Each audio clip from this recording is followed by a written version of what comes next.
Good evening, everyone. Hello and welcome. I'm Joey. I'm Tanya. And we have a very special guest tonight. The response today to the announcement of today's show, we had been keeping our special guest secret. But here she is, our daughter, Jolie. Thanks for doing this. Hello. So Jolie's here for the first time in 14 months with everything that's been going on. We haven't been able to see her. And she was generous enough to spend the next hour and 15 minutes with us because I think you have a lot of fascinating stories. So Tanya, if you want to roll the opening, we'll get that out of the way and we'll jump right in with questions. I will. I'll push this right here.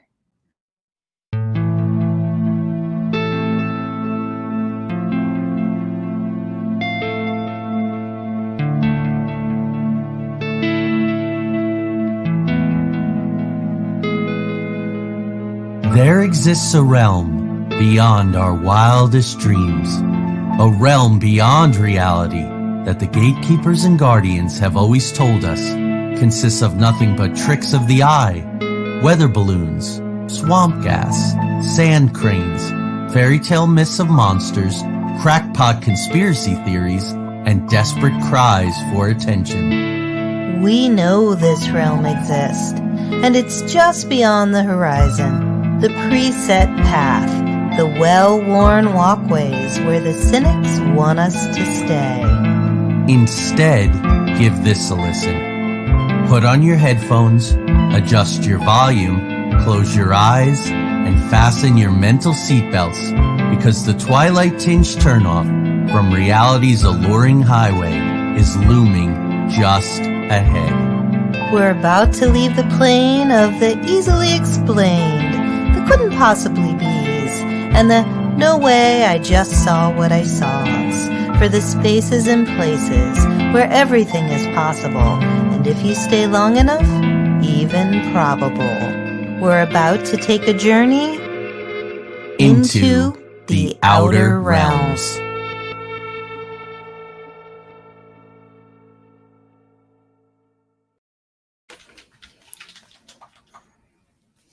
Hello, everyone. Hi, Lori. Hi, Lori. And to everyone else, we hope everyone had a good Thanksgiving, whatever that looked like for you. We actually had a super, super quiet one, right? Yeah, we celebrated Saturday night when Miss Jolie got in. That's right. And our son, Jeremy, has composed the original music for our new introduction. Jeremy's staying with us, so all being safe and trying to have a good time. We wish that. We had our first big snowfall, 8 inches, a couple nights ago. So that's been interesting. So anyway, let's jump right in. What do you say, Joe? Okay, so Jolie's going to humor me probably a couple of times tonight, although we're going to keep it between the lines for her pretty well.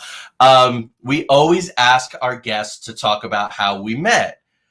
So that's the first question tonight. How did we meet? Of course, we met when you were born. You turned 21 in August, so a little more than 21 years ago. We met in Mesa, Arizona. You remember the name of the hospital? Desert Samaritan. It took me a second because it's been 21 years. That's right. And you scared Desert Samaritan. You scared me a little because they did your APGAR and they weren't happy with your breathing. So they grabbed you up and whisked you off, and we had a scary 10 or 15 minutes. But obviously you're fine. You're good? Seems good to me. Okay, so let's get started with the real questions for tonight. Let's jump in. Yes. So what was your earliest memory? Dad and I were just talking. We realized we actually don't know the answer. We don't know the answer to this question. So here we go. Find out with everybody else your first and earliest memory of a paranormal experience. So my earliest paranormal memory was when I was 4 years old and we were living in Teton Falls, I believe, which I'm sure they've talked about that house before. I had gotten up to go to the bathroom or get a glass of water, and I was coming down the hallway, and a giant black mass moved across the hallway, and I made eye contact with it for about 40 seconds. I forgot the entire reason I got up and just turned around and went back to bed. Since then, I've had chronic nightmares. So that was kind of the beginning of me really experiencing the paranormal. Right. And we do talk about that in Roommates from Beyond, that house, and, we say that it's really the only truly haunted house that we ever lived in, where really dark, uncomfortable things happen. And we do say in the book that did trigger the start of your nightmares at that age. So also when you were 4, we took a road trip. Hey, Craig Ansel from Three Beards Podcast. Thanks for joining us, Craig. Our good friend. Craig is going to be joining us at the end of January. We have a big announcement coming up.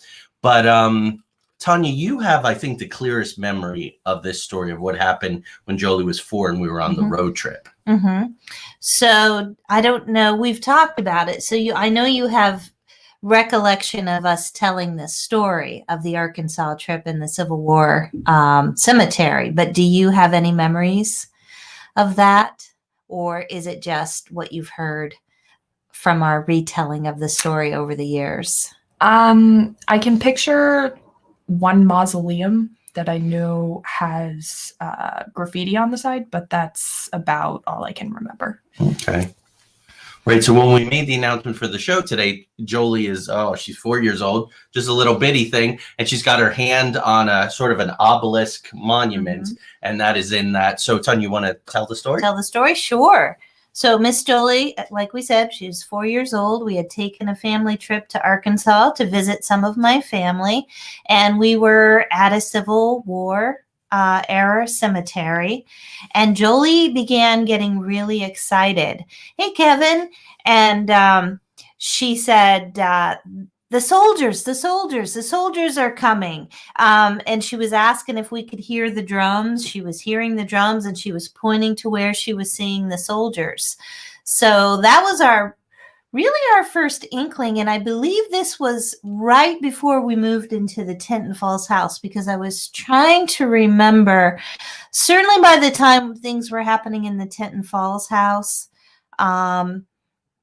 we were aware of her abilities. And actually, when we talk about this too in Roommates from Beyond, in the apartment that we lived in right before we moved into the Tenton Falls house, Jolie was reporting that she was seeing, people that we weren't seeing. I don't want to say they weren't there, because they were there, but we just weren't seeing them. And an old man, if I remember correctly. An old man. And I don't know if you remember the time you thought it was Jeremy walk down the hallway, and he was at school, and you kept insisting that you had seen Jeremy, but obviously it wasn't Jeremy because he was at school. So now, taking advantage of when we're on the lighter side of things tonight, the word ghostesses, yes, which we use, and Jolie has generously let us use in the title of one of our presentations when we're on tour. Ghostesses, that's what she called them. The ghostesses. The ghostesses are coming. The ghostesses are coming, yes. And I talk about that in Living the Intuitive Life. And so many people have reached out to me, and they just love that story, and they love that term, ghostesses. Which, and like we always say, a very helpful thing, and let's find out if this is your experience too, is to keep a sense of humor when we can with these things. Would you agree with that? Because we'll talk about your strategies of communication, all that. So let's talk about that. Let's talk about, when did you really know that you were a psychic medium? So let's define that you could see things that maybe other people can't see, and you're able to communicate, have conversations with those on the other side. When do you think you really understood, wow, this is a part of my life, and wherever I go, this is going to be something I'm going to have to take into account? I think for me, I was pretty scared of it up until maybe we moved to North Carolina. Because I think at that point, correct me if I'm wrong, but I think that's when Mom really started trying to maybe understand her abilities a little bit more, and maybe refine them. And kind of through secondhand learning, I guess, I picked up stuff from you, and I think I got a better understanding of what was going on. Personally, that was also the first time in my life I wasn't going through other things, so I could focus on that and not have to project any other negative feelings that I was feeling at the time onto it, or just feel like I was being interrupted when I didn't want to be. Right. Sounds good. So, so we talked a little bit about Tin Falls. You remember seeing that black mass. I mean, whatever was going on in that house, that neighborhood, we knew, none of us knew anything. So a book that Mom and I are planning to write for 2022 is how to talk to your children about these things. So we went through it with you, and you were so articulate and helpful, and we've spoken to so many other parents trying to help them to navigate all of this. But we were passengers, all of us, and just watching our daughter have nightmares, watching Jeremy come out and say, there's a man choking a woman on my television screen, and by the way, the TV's not on. And all the weird things that happened to us, that episode that aired on KGRA and ERT a while ago about that house. So how about the holler? The holler is kind of interesting in the fact that it wasn't really ghosts that I experienced there. It was more the fairies, and I suppose the Native American spirits are ghosts, but I think of them more as Guides? Yeah, like more sacred beings than just perhaps a normal human that's passed on. So Tanya, let's distinguish and catch, I guess, Jolie up as we have this discussion. So spirits and ghosts, difference for us. Right. And Jolie and I have talked about this too. So, spirits are people who have left their bodies and have crossed over to the other side, and they're moving on, their souls evolving, along their journey. Ghosts are people who have left their bodies, and for whatever reason, there's some attachment to place, attachment to a person, unfinished business, many reasons, addictions. But ghosts are people who are remaining on the earth plane, right, and have not crossed over and made that transition on their soul's journey. Right. So you're 9, 10, 11 years old. We moved to this very haunted holler. We're experiencing all kinds of things. Now, you said you mostly experienced spirits in the form of guides. And of course, we had the sweat lodge, and you participated in that. You had a pipe ceremony with a mentor, just shy of your 13th birthday, or around your 13th birthday. Do you recall the one ghost that you did encounter in the holler? The little Prairie girl? The pioneer girl? I actually did not ever encounter her personally. Oh, okay. I don't know if you guys remember, there was Sarah. Oh, yeah. Yeah. So who was Sarah? Sarah was a woman who wasn't actually from the holler. There was a particular bridge that my school bus would drive over to get to my elementary school. And I started having dreams and seeing this woman in a white dress, whom I named Sarah. I don't know her actual name. But she started out very friendly, and I started having reoccurring dreams of her with a man on this bridge. And it descended into, not to get too graphic, but he attacked her and then essentially beat her and threw her in the river. And she was quite vengeful and very angry, and understandably, as a 10-year-old, that very much scared me. A couple years after that, they actually did a demolition of that bridge to build a new one because it was bad, and then she disappeared. So through all of this, you're 10 years old. Mom is starting with her Reiki, but still really, as you said at the top of the show, really getting a handle on what she's doing. So everything's formative. So enter, after we have our experience in Point Pleasant in 2009, Rosemary Ellen Gilley. So many of our audience know who she is. Kevin Paul is with us. Kevin co-wrote a book, Haunted Hills and Hollers, about southwestern Pennsylvania with Rosemary. people knew her. I believe Lori came to at least one of her workshops and knew her. So many in our audience knew her. What are your memories of Rosemary and the ways that she worked with you and the way she mentored you? I mean, and this kind of goes back to the book that you're going to write is Ro never talked to me like I was crazy or that because I was young, I was just seeing things. She was always very serious, very understanding. Perhaps if I didn't understand anything, she would clearly explain it to me. And I remember sitting down and talking about the fairies with her when I was maybe 10, and we had an incident with the pictures that I was drawing, and she helped us through that. And I can't say that I was extremely close with her like you guys were, but she was, a guiding hand.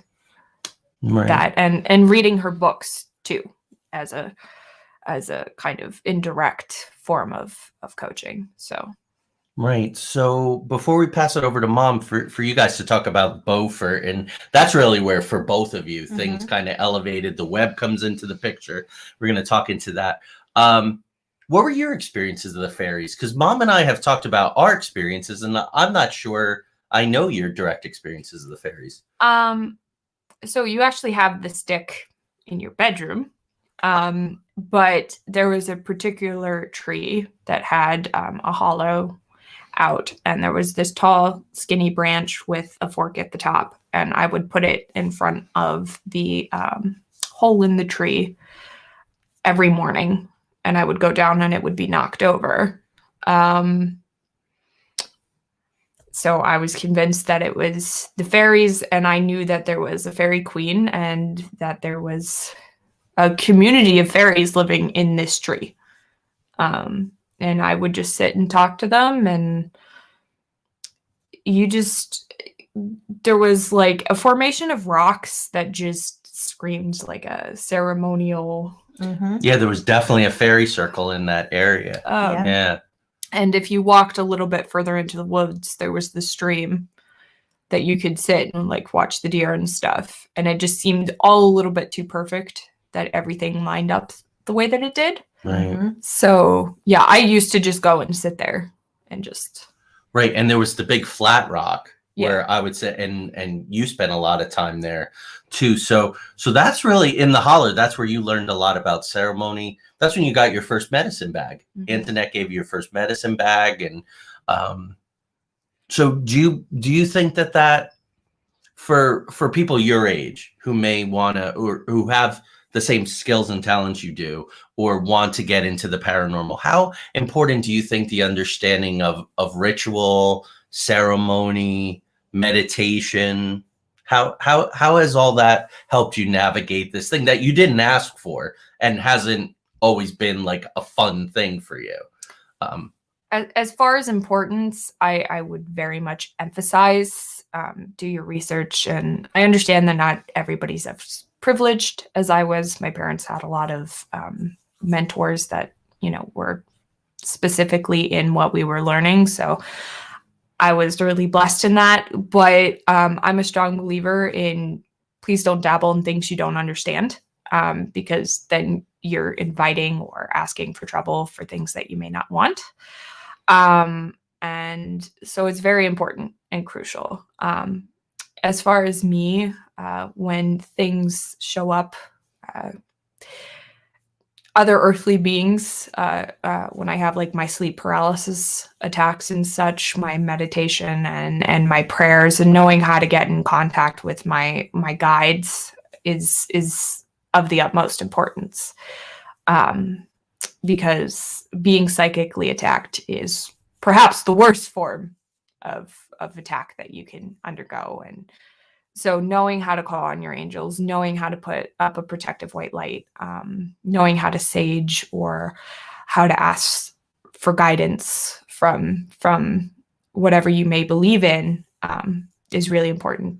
And just having my ritual meditations and being able to ground myself has been really important to keep my head, clear and not getting involved in things that I may not want to.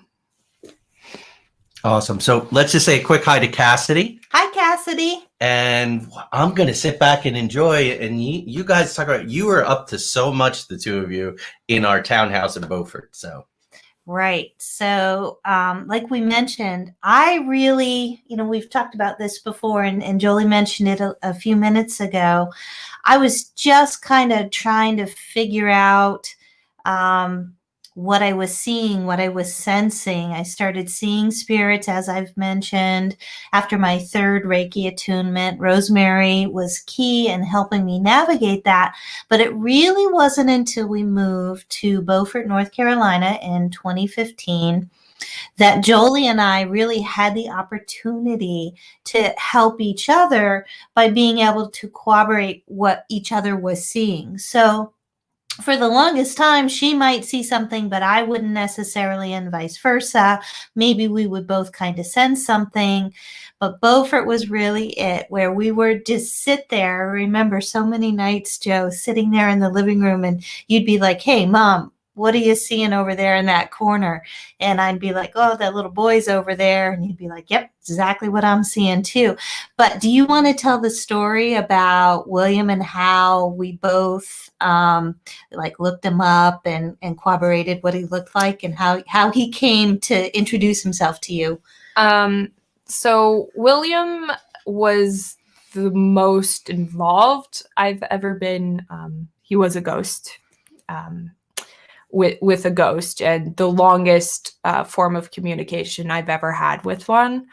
After my first time entering the web, it kind of acted like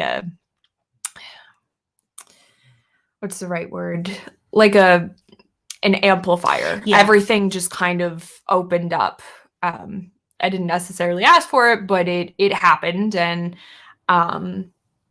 again, that's where knowing what works for you as far as protection and all comes in. I was home alone because my dad was doing all of his things, and my mom was in Morgantown working. And I started seeing this man's face appear around corners. And I don't scare too easily, but just seeing a disembodied head, peeking around a corner, coming down into the kitchen, understandably would freak anybody out. So I was getting kind of annoyed about it because it was going on for days and I wasn't getting any confirmation of who it was, why they were there, anything. So I decided to video chat with my mom and be like, "Hey, something's going on. Can you just see if you see anything?" Which I do quite often. Living away from her, I still call her and we cross-examine what's going on and what she sees. And so she kind of started giving me information, and to which then he revealed himself. I don't know if you want to talk about what you saw. Right. So just like Jolie said, she said, "Hey, can you kind of psychically check in? I'm here alone. I'm a little freaked out. He keeps peeking around," which is a very common way. It's called the peek around. It's very common. Ghosts really like to do that. Nobody knows why. But anyway, she said, "He's peeking around. It's kind of freaking me out. Can you check in psychically, see what you get?" So I said, "Okay, well, let's hang up." And I said, "Here's what we'll do. I'm going to check in psychically, see what I see. And then once I get an image of who he is or what he looks like, I'm going to do a Google search, see if I can find something similar. And you do the same, but we won't compare notes until after." So that's what we did. And we did not pick the same image, but the two images that we picked on Google image search were so similar. It might as well have been the same person. It was both a World War II era soldiers, very similar hair, very similar facial features. So we were both, that's when we were like, okay, it's definitely the same guy. And then subsequently you were able then to begin communicating with him. So at the time I was calling him the peeking man, to which he was very offended by. He was not too thrilled with this. And he actually physically stepped out from behind the wall. I should probably explain the way that I see ghosts is not actually with my eyes. It's with my third eye. So I very often do never see in person the ghost. It's always in my mind's eye. So I saw him physically step out around the corner. Like my mom said, World War II dressed. He was infantry and had blonde hair, blue eyes, pale, very, very good looking. And he goes, "Just so you know, my name is William." And he's like, I enjoy flirting. This is my way of flirting. And I don't like being called the Peking Man. It makes me sound like a pervert. I was like, oh, okay. And you're how old? 16, 17? 16, 17 at the Right. time, which he was around 16. So very close in age. And kind of over the several course of the days, he just was like, "You look like, my sweetheart at the time. I noticed that you could see things, so I just decided to follow you home and see what was up." And I was like, all right. So he never caused me trouble. He was, he'd show up throughout the day. He was not bothersome. He never touched me. He didn't cross any boundaries.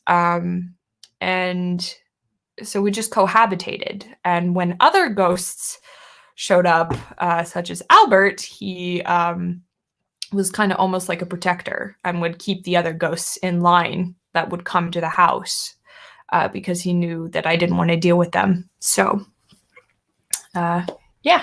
You want to, so I've gotten a question, like we've talked about this before on various shows and things. Because like, well, what's it like being a dad with, and you didn't date when you were a teenager. But you cohabitated with these ghosts of dating age. So that was, I had, our lives are so interesting and unique. But how about Albert? Albert was not like William. He had boundary issues and some things happened that I find fascinating. Mm-hmm.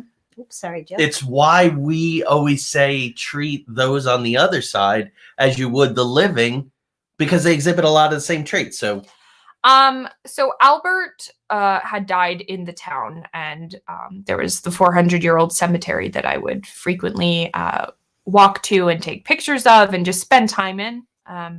Ironically enough, contrary to what you may think, cemeteries are actually extremely quiet for me, and I don't see a lot of things there. So I often go to cemeteries to get quiet. And I love history, so it was just that. But Albert followed me home from the cemetery. And I started, when I would get out of the shower, I would see a man's face in the mirror, which at 16 was very upsetting, and I was just not thrilled. And so I was like, dude, you need to back off. This is not okay. Or when I would be sleeping, I'd feel someone sit on the bed and stroke my hair. And I should mention it was never with ill intent. He was just messing around, but it was crossing a boundary that I was not okay with. To which William's response was, "Well, you get to live in her closet now, and you're not allowed to come out." My understanding is that he didn't want to leave, so he wasn't allowed to leave the confines of my closet. Which then backfired, as he would stand in the closet and watch me sleep. So, gives a whole new meaning to when kids, need the closet door closed, right? Really makes you think about that. Yeah. So, but really an exercise on boundary setting. Boundaries, yeah. And we do say in the new book, Roommates from Beyond, that you had a knack for it. I mean, you in general, I think, are a mature, communicative person who is good at setting boundaries with the living as well. But so let's move on. All of our lives changed together when we accepted the Michael. Hello, Aunt Mary. Hello. Hi, Michael. Hi, Aunt Mary. Michael is he's going to be a future Michael guest will be on the joining show. us So very let's soon. put that up there. Hi, Joey and Tanya. It's so nice to see your faces right now. We cannot wait to have you on the show, Michael. That's February 25th. Michael has some experiences that are astonishing. Yes. And a lot of wisdom that he's going to share. So that's great. So, so the web library, it took you a while to agree to come to the web with us, and probably rightfully so. How many do you roughly of the, we went in, I can't believe I'm going to say this, but we went in, what, 75 nights? Mm-hmm. How many nights do you figure you were with us? I know I filled in for Mom 4 times. Okay, great. And I think I was there for 2 or 3 other times. I was going to say Wow, you were, okay. yeah, 3, maybe even 4, but I was thinking about that today. I remember, again, it was an opportunity for Jolie and I at the web. Hey, Mom, what are you seeing over there? And I'd be like, you know. But you see not only spirits and ghosts, but you see non-living things. You see creatures. So we'll just kind of give you the microphone and you can talk about your most memorable experiences, most positive, darkest, most interesting. I know William came one night, so just regale us with some stories of the web that you love. I remember there's not many positive experiences in the web. I have mixed feelings about the building. I think it's a great study for the paranormal, but I'm not a huge fan of putting myself in places that have that much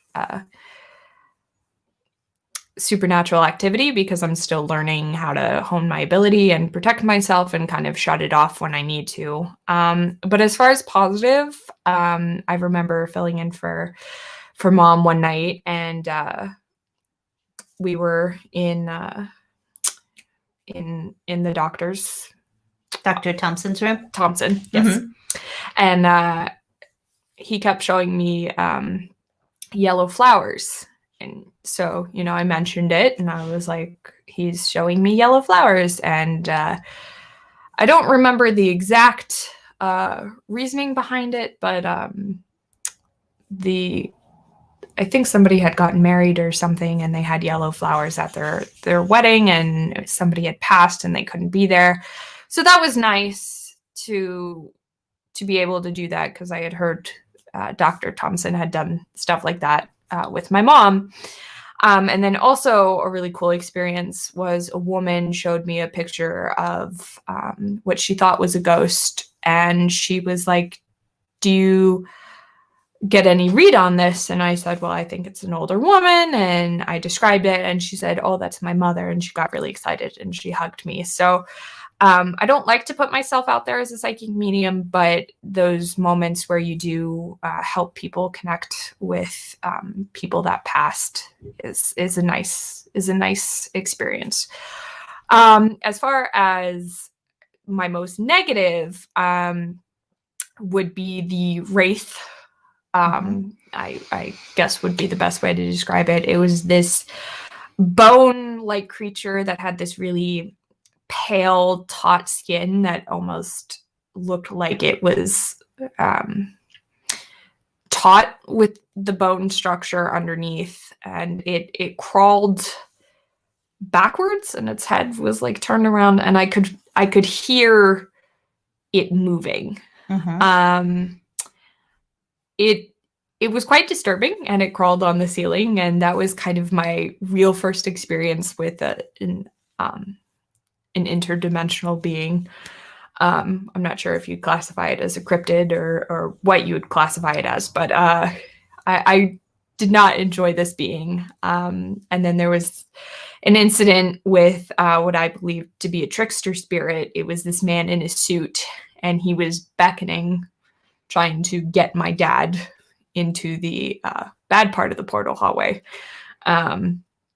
So seeing things like that is always not my favorite. But my favorite experience, which I don't really classify as negative or positive, was Helmut Rathke. Right.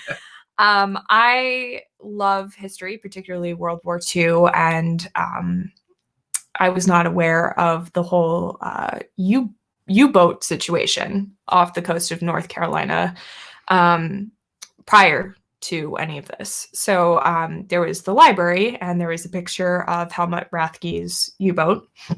And so we were going through, and one tour one night, I said, well, there's a man in military garb decaying. And I could tell that it was a naval Nazi uniform of a captain. So I pointed that out. So my dad started speaking German. German, to which Rathke just gives me this look like, really? Like, what is this? So we sit down and we set up the spirit box, and I remember specifically the phrase that set it off was, you asked him, sprechen Sie Deutsch? And he leans over, and he does this, and he just goes danke as just a sarcastic, thanks for pointing me out, really didn't want it, and now this guy over here is speaking freaking pig Latin German at me. Pig Latin German. So yeah, and I was kind of like, sorry, I'm just doing my job. I'm supposed to point out what I see. So the interesting thing was, now correct me if I'm wrong, but you never saw him. You saw another military person, right? Well, no, I didn't see another. I kept seeing just the vaguest impression of a brown suit, a man in a brown suit, and he was smoking. And that was it. And he was in the same corner where you first saw him as where I always saw him. I couldn't get features, right. Didn't get a face. It was just the vaguest, there's a brown suit and there's a man smoking, and that's all I was getting. Right. But leading up to that, whenever we had someone on the web investigation with us who spoke German, we would get almost entire conversations of German through the PSB-11, and we were fascinated by that. And then, of course, when we found out about Helmut Rathke, we were able to put the pieces together. No, he did come home once, and he kind of was... Rathke came to our house? Just once. You never told us We did not that. know about this. Oh, wow. Well, he came once to further push the narrative of, I'm not happy you saw me. Wow. All of this. And I said, no, you're not allowed out. Away. Please. Got good boundaries. Wow. So, and then the only other really memorable experience that I remember was seeing the man burning in the yard. Right. And then you guys confirmed that with, I forget who, but a little girl or something. No, it was a little boy. Little boy Alicia. had seen it. Right. And I had no knowledge prior to that. So. Right. So. Hold on one second. I just wanted to back. I want the wraith. The wraith that you saw was really interesting because to me, it gives us another piece of the puzzle of some of these really bizarre kind of creatures, beings that we see, in that I think that they can project themselves in different ways to different people, because I could hear, like Jolie could hear, what I was seeing crawling on the ceiling wasn't a bony kind of wraithy. It was an old woman, but the posture with the head turned around and the crawling backward, it was all the same. And we described the sound to each other. It was the same sound. So it was like, what is the creepiest thing I can pick? I think, and for her, maybe it was a wraith. For me, it was an old woman crawling on the ceiling. So just gives us another piece of the puzzle. I just think that's really interesting. Right. Two other people, at least, that I recall independently saw that thing on the ceiling, or near the ceiling. It was Halloween night of 2016. We did the special investigation. You, I don't believe, were there. And that was a very active night. The one person got burned, and we watched it become a red line on her leg. And it was very odd. That was a weird night. But the woman just jumped into my arms. You remember we were upstairs in the hallway by the staircase because she saw what she described as a wraith. So there was enough overlap there. I just want to say, do you remember so Helmut Rathke, to me, if somebody said, oh, you guys have 45 minutes to do a casebook study about how psychic mediumship, research, intuition, history all comes together in a paranormal investigation, I would pick Helmut Rathke every day. Because when we finally put the pieces together, because this is a library in North Carolina in 2016, 2017, and here is a U-boat captain. We're getting odd things like a woman comes in, a medium, and says, who has the leg injury? Whose leg got stuck? And we thought he had gotten an injury on the U-boat. Turns out he had a skiing accident, which is even better to me because she cued in on something she couldn't have been making something up to try to fill in a narrative. Because U352, the picture in the library, is it on the bottom of the sound there? Right. Pimlico Sound, I believe, off of Cape Carteret, where it was shot by the Coast Guard in, I think, 42. So why is Helmut Rathke in this place? So when I noticed that U-boat picture and kind of had that aha moment, I looked up 352. You came down one morning, and I have this picture up on my computer that I had found. And I said, do you recognize any of these guys? And you said, yeah, that guy in the standing right there, that's Helmut Rathke. They were actually pictures from a declassified naval intelligence document because they were prisoners of war. And him doing the Sieg Heil and being so militant and being in his suit, reading that Office of Naval Intelligence report, they said the only person who's more Nazi than Helmut Rathke is Adolf Hitler. Mm-hmm. But it still did not bring the pieces of the puzzle until we found out that in the 1970s, there was a reunion of all the survivors. It was not far at all from the library. Helmut Rathke was sent an invitation, but not to the party. He was sent an invitation, and written on it was, Capitan, we are getting together and you are not welcome. You are a shame. You shamed us, blah, blah, blah. He was not successful at all. No kills. And I think it was only a couple months in that they got, killed and captured. Yeah. So what an interesting thing. So thank you for all of that. So there were a few times, before we move on, there were a few times that you boycotted coming to the web because you felt I took too many risks, too many chances with the unknown. You want to talk about that just a little? I didn't want to throw you under the bus. That's okay. I told this story. It's all good. As I mentioned before, there was the trickster spirit beckoning him, and I brought it up, but I said, Dad, don't go in the hallway, and he's like, oh, I'm going in the hallway.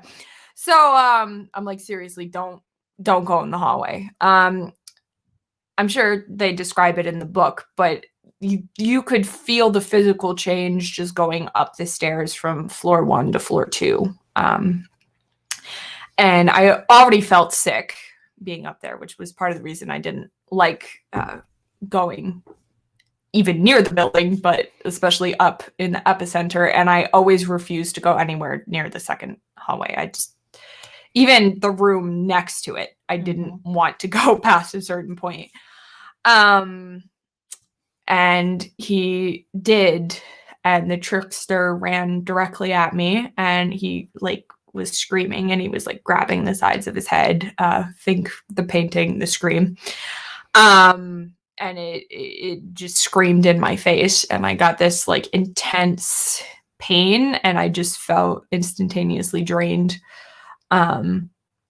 And I was pretty mad at you, if I remember, because I think you stayed away for a couple of weeks. Because it's, and if you're on a team and you have the sensitive person, and they tell you not to do something, don't do it, because we're the most energetically vulnerable, and we have to see it and we have to feel it.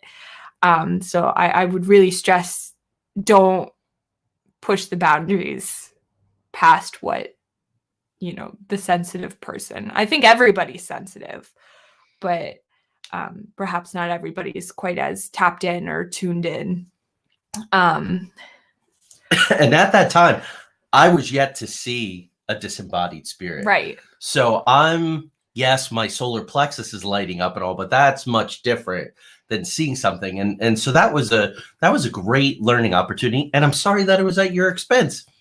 But so we don't have it on the list here, but just real quick, this house that you lived in with us for about a year and a half before you moved away 14 months ago. This is a super active place. You want to talk about some of your most memorable things in this house? Really quick before we move on from Beaufort, we didn't tell the boot story about me and Ryan walking home from the cemetery. Goodness, Yes. right. Which I think is one of the best, scariest but best experiences I've ever had. Me and one of my close friends would frequent the cemetery together because and we caught quite a few awesome things there. We saw a shadow person in passing. Unfortunately, we don't have a picture. I saw Abigail a couple times, but it was pretty late, and I think you probably texted us like, get back home or whatever.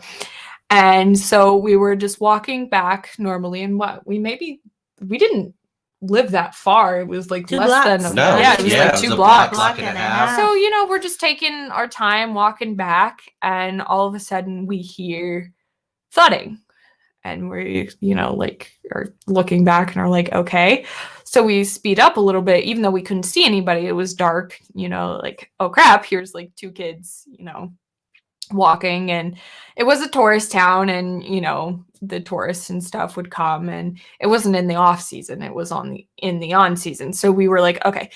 And as we sped up, so did the thumping, which we could hear the scraping and hitting of like heavy military boots behind us. And like I said, they were getting progressively faster as we were, but we couldn't see anything. And we ran back to the house. And I think that was one of the few like really, really audible things I've ever experienced. Usually when I say audible, I hear it in my head, like I see ghosts in my mind's eye, but this I could hear with my own 2 ears. And that was pretty scary, but yeah.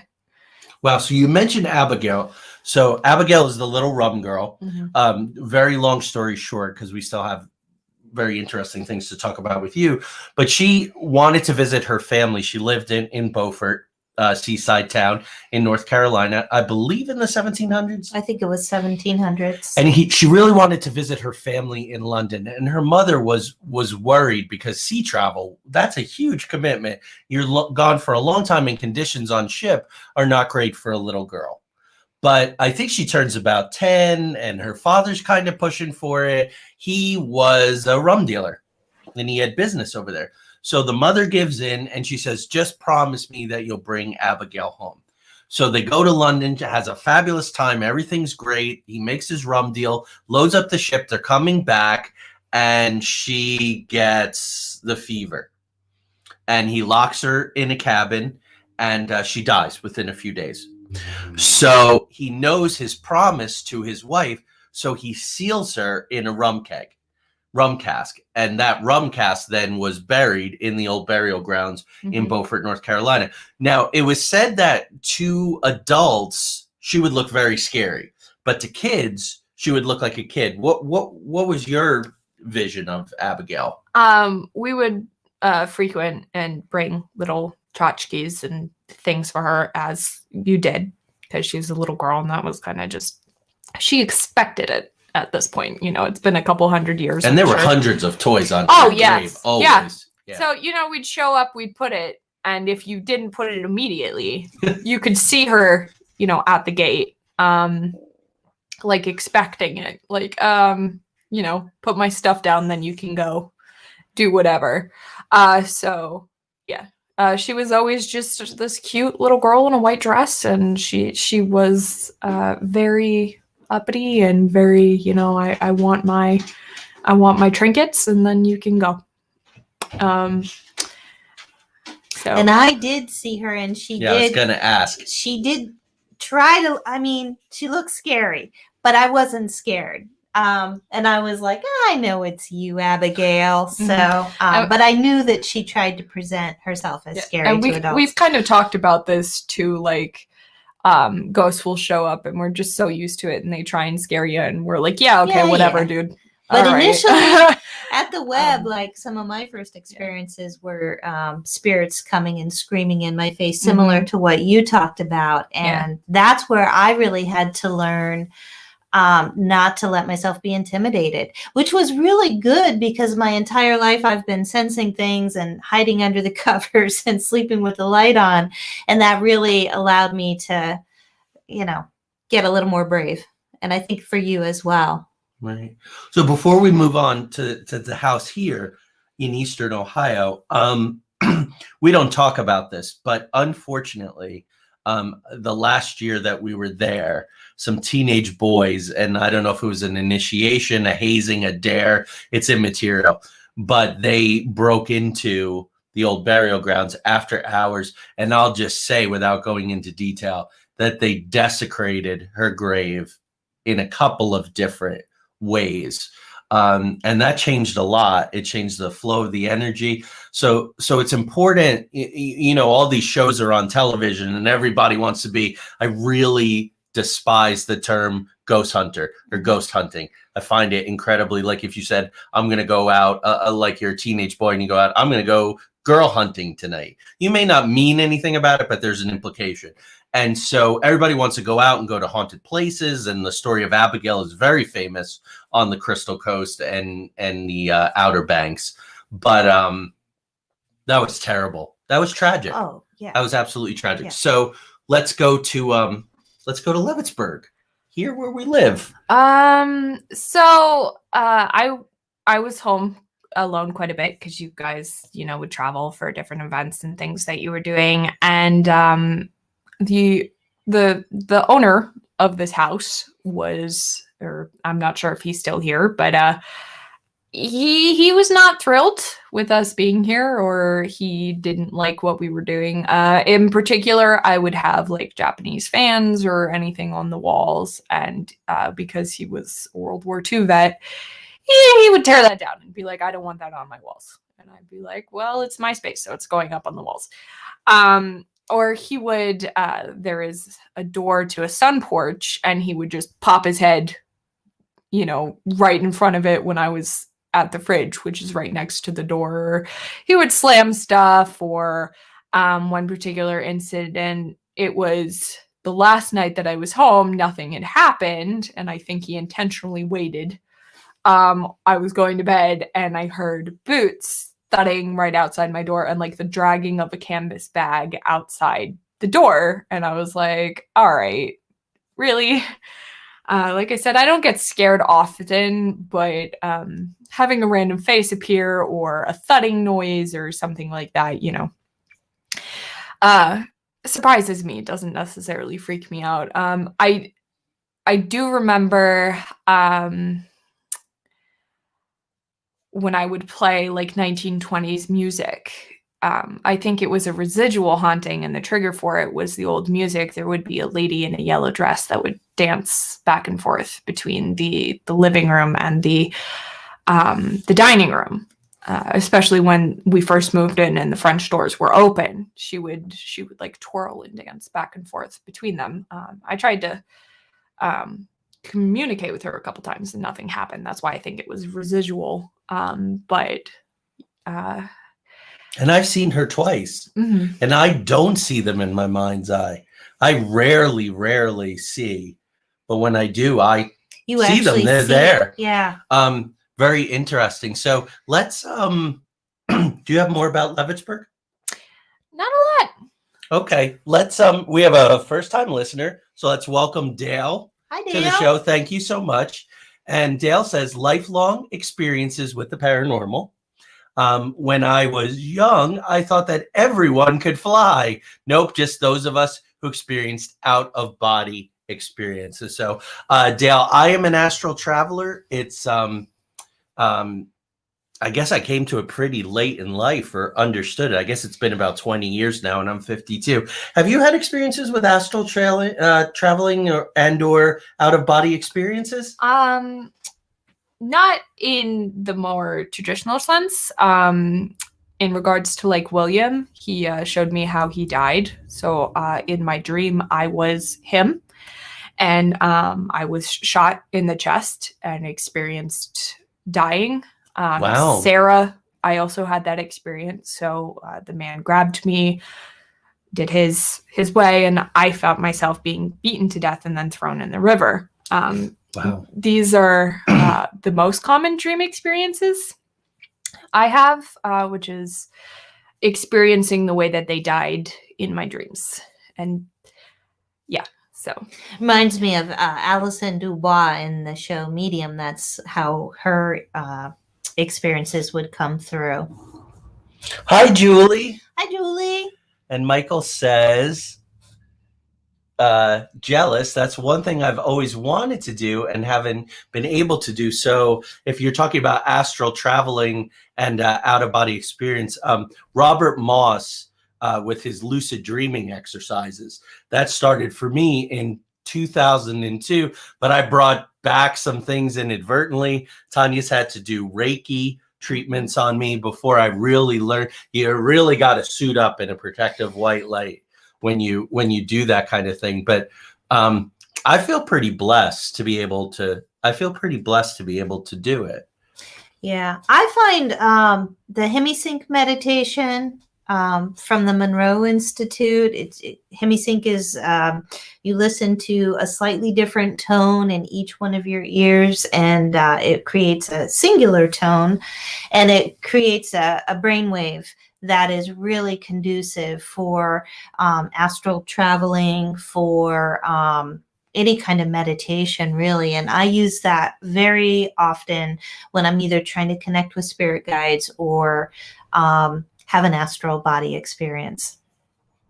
Very cool. One of our most popular episodes where we talked about lucid dreaming, astral travel. I think it's something, as people are getting more and more accepting of these things, and Michael's had extraordinary experiences. It sounds like Dale has too. But for your average person, it's becoming more acceptable in these ideas. And there's so many stories about OBE, right? Which is closely related to NDE, near-death experiences, all that kind of stuff. They can talk about your pineal gland firing, and that's why there's a tunnel in a way.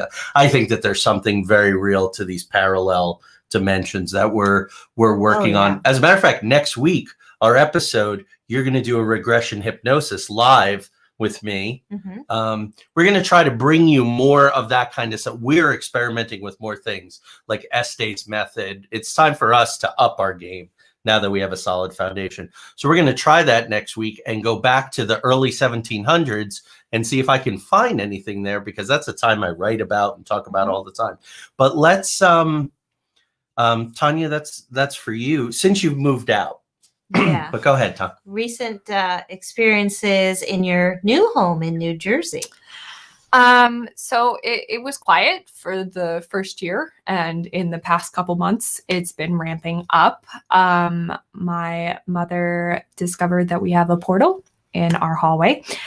So I've been doing ceremony and saging and some Lakota things that I remember. And more frequently, I see, again, the peeking of heads around that corner. And we saw an old man in our hallway who was kind of just lurking and being creepy and just not something we wanted. And my roommate quite recently saw a black shadow move up the wall and over her ceiling. And asked me to sage again. And stuff moves around our house and disappears. We always joke that our house eats things, but at this point, I'm kind of convinced that something a little funky is going on. We had some close friends pass and whenever we're doing things involving things that belong to them, they'll frequently show up, which is kind of fun. We actually used my mom to find some certificates that are important in the selling of these things, and that's how we found the location, because my mom was able to check in with her. And so that was really nice.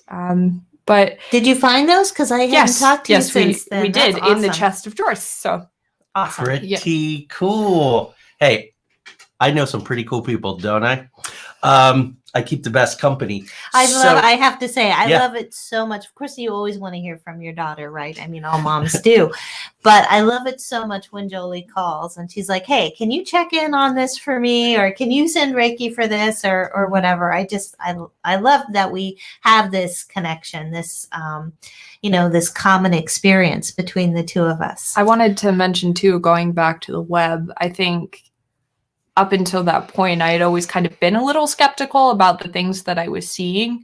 My parents were always really good about being like, I always make the joke that it's like, Mom and Dad, there's a ghost in the closet. Oh, yeah, but don't worry about it. There's a Bigfoot in the woods. Let's go get the camera and find it.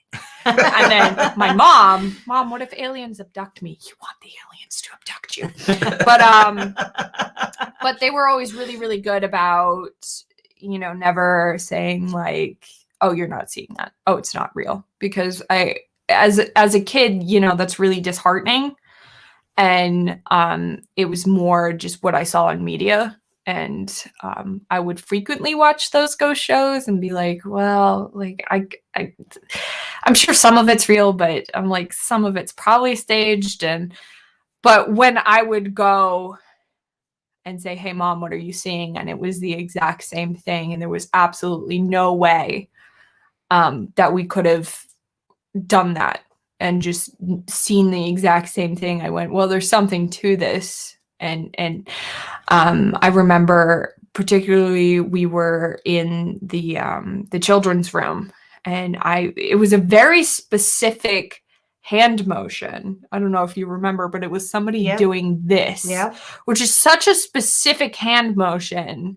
I mean, if it was just a wave, like whatever, but I didn't even mention that I had seen something because I wanted to see if my mom did. And she mentioned seeing a man standing in the corner doing this. And that was like weird to me because it was just so exactly the same. So that was kind of right. Yeah.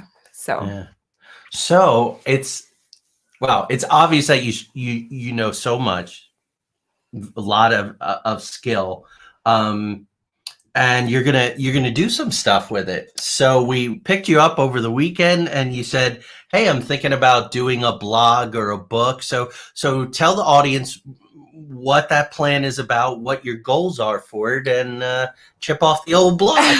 I've been told by several spiritual leaders that, you guys have talked to or that I've met that have been like, hey, you really should do something with your knowledge. And then recently I had my therapist say that to me, and I had some other people I know say that to me. And it's been this running theme. And every time I do a tarot reading for myself, or I'm very much into rocks. Those are kind of, when I do readings for people, I have a whole system that involves rocks because those just energetically connect with me the best. And they always put in a little message in there. You need to help people. Right, that's been happening 3-4 years now that's been coming through for you. And some astrology readings that I've had from different people, like the Ayurvedic one that your doctor friend did for me. It was like, you should be helping people. And I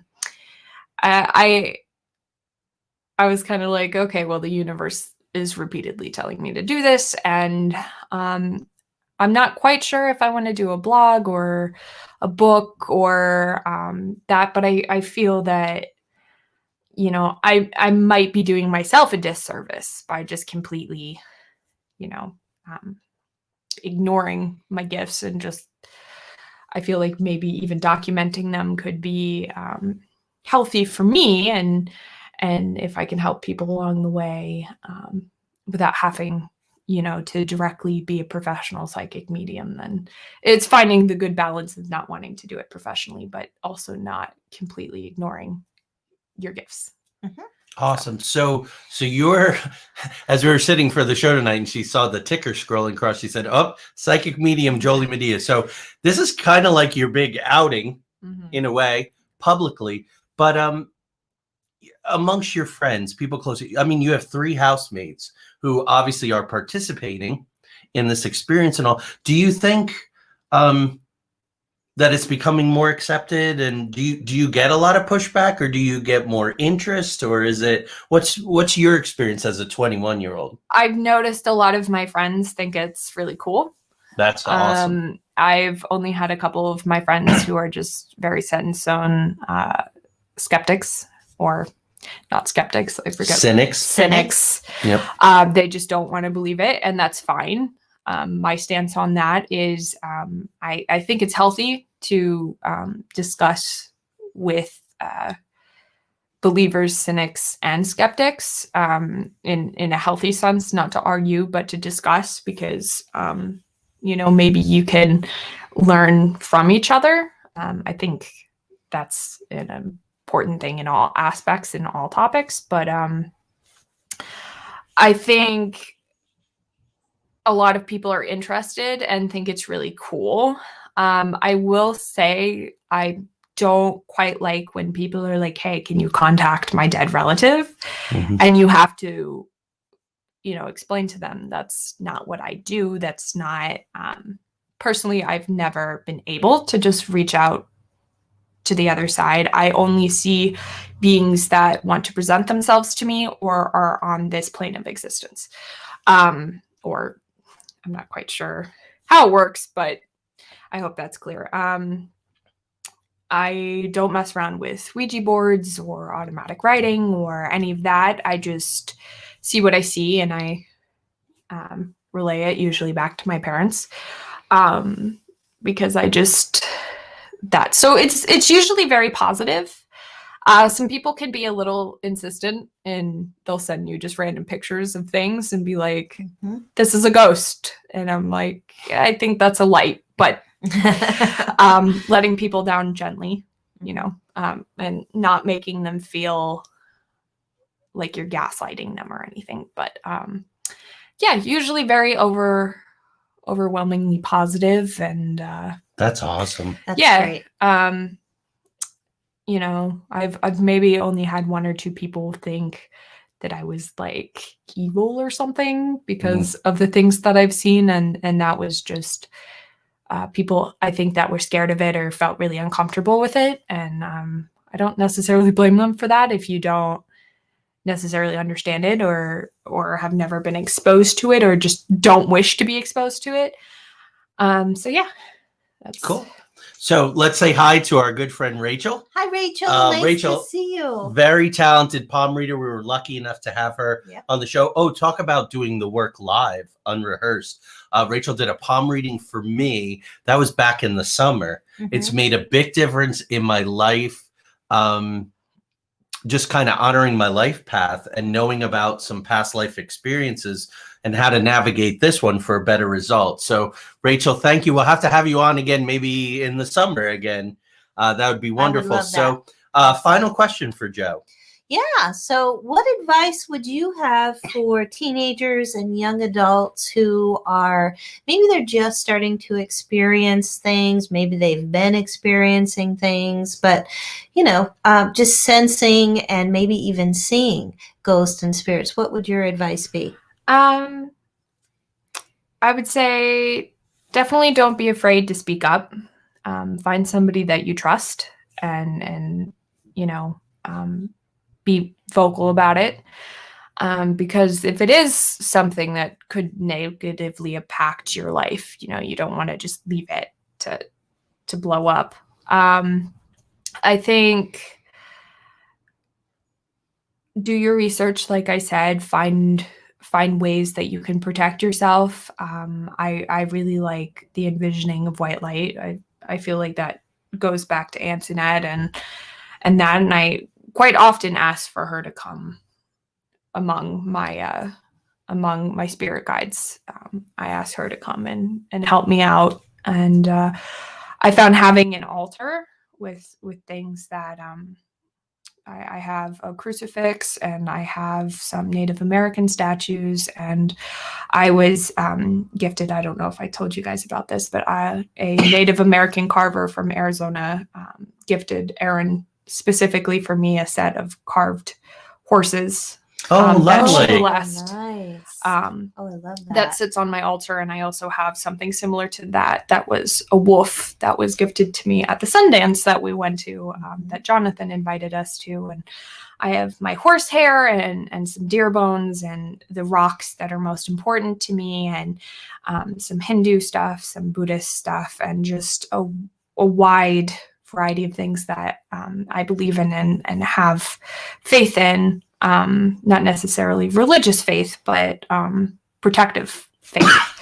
Well put. And I pray at my altar, and I meditate at it, and I have a mantra that I use, which is is specifically for Shiva, who is the remover of obstacles. And so yeah, I would encourage you to explore and find what works for you, whether that's meditation, whether that's prayer. If you have a spiritual leader that you trust, go to them. Or if you have awesome parents like mine, invest in them. And yeah, so. Cool. Aunt Mary says she enjoyed the show tremendously, and you guys will catch up soon. Definitely. Another one of your mentors. Yes. And Aunt Mary, very talented, sensitive as well. Oh, another future guest. Tony is on. Tony from the Buckland Museum of Witchcraft and Magic. Tony's going to be on January 7th. Thanks for joining us tonight. Hi, Tony. And Tony, she'll talk about her experiences. She says, so wonderful that you have the help and support of your wonderful parents. Thank you, Tony. We're humbled by that. But Tony was on her own when she was a kid, and it had a big effect on her. So, Tony, we'll talk about that when you're on January 7th. We're looking forward to that. Rachel says anytime. So, folks, we'll have Rachel with her palm reading back, hopefully in the summer. So, thank you so much. Yes. We'll take care of some quick housekeeping here. Speaking of I'm so excited. 2021 is going to be awesome. And so Matt Shea is going to be on December 17th.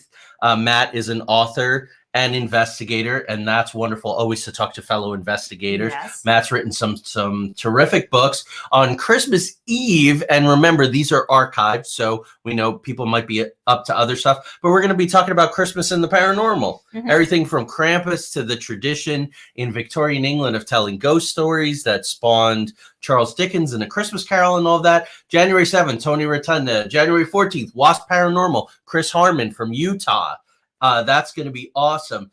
January 28th, we're launching something called the RTC, a very special roundtable. Craig Ansel from Three Beards Podcast, that's on Wednesday nights.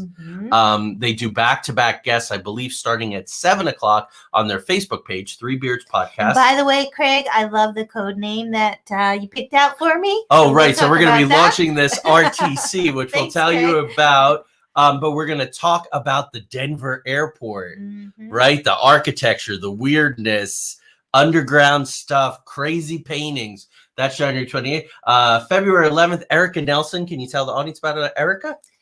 Erica Nelson has it's such a great name, and it's I put you on the spot. I know it's the world's largest collection of the smallest versions of the largest things, right? Smallest versions. I can't remember, but next it's time awesome. We'll get it right. She travels the world and visits the largest of whatever attraction. So like the largest ball of twine, and then she'll make a tiny replica, and then she has this traveling museum of tiny replicas of the world's largest things. It sounds awesome. She's amazing. Right. So Michael's going to be on February 25th, like we said.